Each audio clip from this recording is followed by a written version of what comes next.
Γεια σας. Όταν αποθηκεύουμε ένα συνημμένο αρχείο από κάποιο email, αυτό αποθηκεύεται στα στοιχεία λήψης.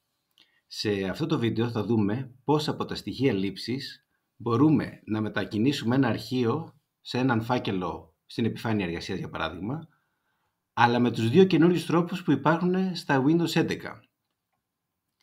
Ο ένας τρόπος έχει ως εξής. Ανοίγουμε την εξερεύνηση αρχείων ή οποιονδήποτε άλλο φάκελο.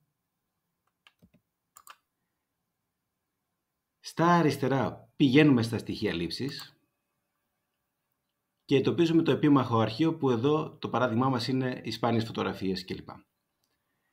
Μετά, χωρίς να κάνουμε κλικ, δείχνουμε το σύμβολο για τη μεγιστοποίηση του παραθύρου και μας έχει κάποιες επιλογές από κάτω. Αυτές οι επιλογές είναι για να τακτοποιήσει το παράθυρο στην οθόνη με βάση αυτό που δείχνει η εικόνα. Δηλαδή τώρα αν πατήσω σε αυτό εδώ, τακτοποιείται το παράθυρο στην αριστερή μεριά. Βέβαια έτσι δεν φαίνεται ο φάκελός μου.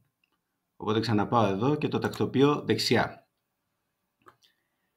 Θα μπορούσα βέβαια να το σύρω να το βάλω κατευθείαν εδώ, αλλά ας ανοίξω και το φάκελο και θα κάνω το ίδιο, μόνο που τώρα μου δείχνει ότι δεξιά έχω ήδη τακτοποιήσει έναν φάκελο και με το βελάκι υποδεικνύει ότι είναι τα στοιχεία λήψης, άρα θα το τακτοποιήσω αριστερά.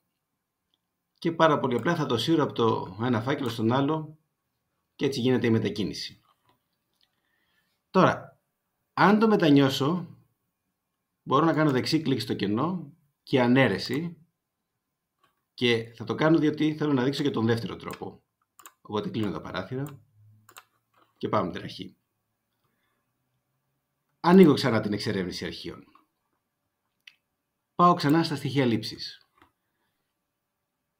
Αυτή τη φορά δεν θα κάνω την τακτοποίηση με το εικονίδιο εκεί πάνω. Θα ανοίξω εδώ πέρα μια νέα καρτέλα, όπως γίνεται και στα παράθυρα του ίντερνετ, στο Chrome και στα υπόλοιπα.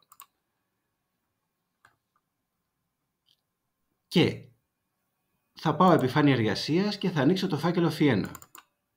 Οπότε τώρα έχω και τους δύο φακέλους ανοιχτούς σε ένα παράθυρο και μπορώ να μεταβαίνω από το ένα στον άλλο με τις καρτέλες.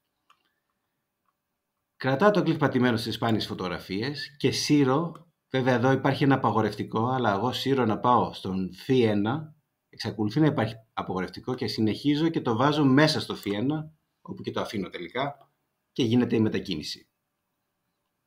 Ευχαριστώ.